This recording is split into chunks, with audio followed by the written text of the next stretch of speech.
કે ગુજરાતની અંદર રાજનીતિમાં ગુજરાતની જનતાને શોષણ કરવામાં, ડરાવવામાં, દબાવવામાં, ધમકાવવામાં ભ્રષ્ટ જુઠ્ઠી પાર્ટી એટલે કે બીજેપીએ પણ બીજેપી પાર્ટીની આટલી હદ સુધીની તાનાશાહી હોવા છતાંય અને તાનાશાહી કરવામાં કોઈ કસર છોડી નથી. ગુજરાતના કેટલાક યુવાનો ભાજપની આંખમાં આંખ નાખીને એને લલકારે છે.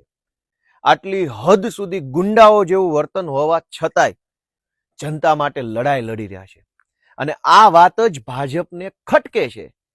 ભાજપની છાતી ઉપર પગ રાખી અને ગુજરાતના કેટલાક તરવરિયા યુવાનો તેમ છતાંય ચૈતરભાઈ વસાવા જેવા કે જાણે કે અંગ્રેજોનું શાસન હોય એવી રીતે મન ફાવે એવું કરવાની એમને સત્તા છે અને એ વાત એમને ખટકે છે. એટલે કે ગોપાલભાઈ કે ઈશુદાનભાઈ કે રાજુભાઈ કરપડા જેવા યુવાનો કેવી રીતે ભાજપની આંખમાં આંખ નાખીને બોલતા થયા છે. સત્તાનો ઉપયોગ કરતા હતા, જેમ અંગ્રેજો પોલીસનો ઉપયોગ કરતા હતા, જેમ અંગ્રેજો જેલનો ઉપયોગ કરતા હતા. અંગ્રેજોના સીધી લીટીના વારસદારો જેવા બીજેપીના સરકારમાં બેઠેલા નેતાઓ, બીજેપીના નેતાઓ જેલ, પોલીસ અને દંડાનો દુરુપયોગ કરી રહ્યા છે.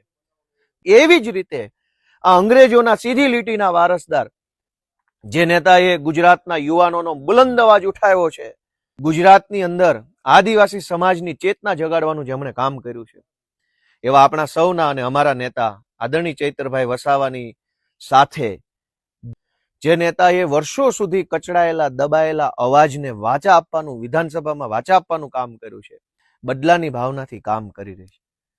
ભાજપનો પટ્ટો ગળામાં પહેર્યો હોય અને બળાત્કાર કરે, દ્વેષ ભાવનાથી, અંગ્રેજી માનસિકતાથી, અંગ્રેજોની માનસિકતાથી બીજેપી પાર્ટી અત્યારે તો પણ જેલમાંથી છૂટી જાય છે. ભાજપનો પટ્ટો ગળામાં પહેર્યો હોય, લૂંટ કરે તો થોડાક જ સમયમાં જામીનમાં છૂટી જાય છે. ભાજપનો પટ્ટો ગળામાં પહેર્યો હોય, ડ્રગ્સ વેચે, ભાજપનો પટ્ટો ગળામાં પહેરી અને 2000 કરોડનું મનરેગા કૌભાંડ કરે તો પણ જેલમાંથી જામીન ઉપર છૂટી જાય છે. ભાજપનો પટ્ટો પહેરીને તો પણ જેલમાંથી છૂટી જાય છે. ભાજપનો પટ્ટો ગળામાં પહેરીને છેડતી કરે તો પણ ટૂંકા ગાળામાં છૂટી જાય છે. ભાજપની અંદર પોલીસ, કોર્ટ, જેલ કશું જ કંઈ એને રોકતું નથી.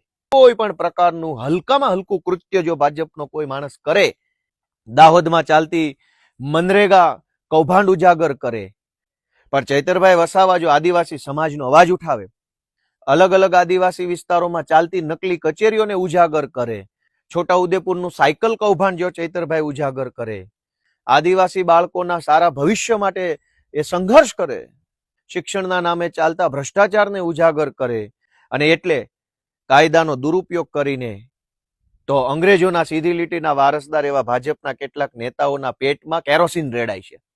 પણ એમ દંડાના જોરે, સત્તાના જોરે જો અવાજ દબાઈ જ જતો હોત, યેન કેન પ્રકારે ચૈતરભાઈનો અવાજ દબાવવા માટેની કોશિશ થઈ રહી છે.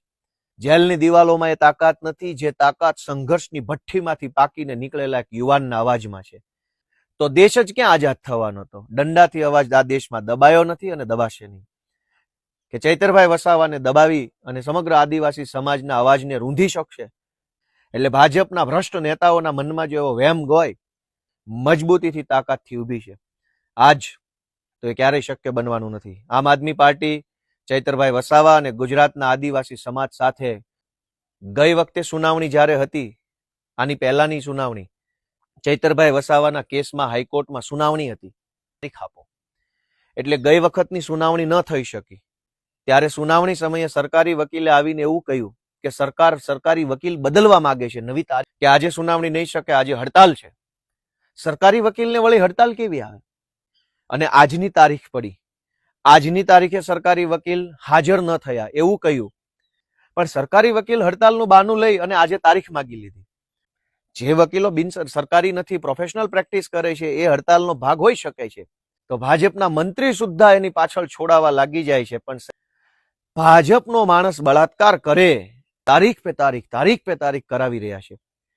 ચૈતરભાઈ વસાવાનો એક મામૂલી કેસમાં હાઈકોર્ટ જેવી અદાલતોમાં પણ ત્રીજી સુનાવણીમાં સરકારી વકીલ આવીને એવું કહે કે મારે નહીં, હવે બીજો વકીલ સરકારી આવશે. એક વખત પોલીસ હાજર ન રહે એક સુનાવણીમાં, બીજી સુનાવણીમાં વકીલ હાજર ન રહે સરકારી. આવી રીતે કાયદાનો અને કાયદાની પ્રક્રિયાનો ભયંકર દુરુપયોગ કરીને ગુજરાતી સુનાવણીમાં પાછા સરકારી વકીલ હાજર ન રહે. ભ્રષ્ટ જુઠ્ઠી પાર્ટી એટલે કે બીજેપીના કેટલાક હલકી માનસિકતા ધરાવતા નેતાઓ કરી રહ્યા છે.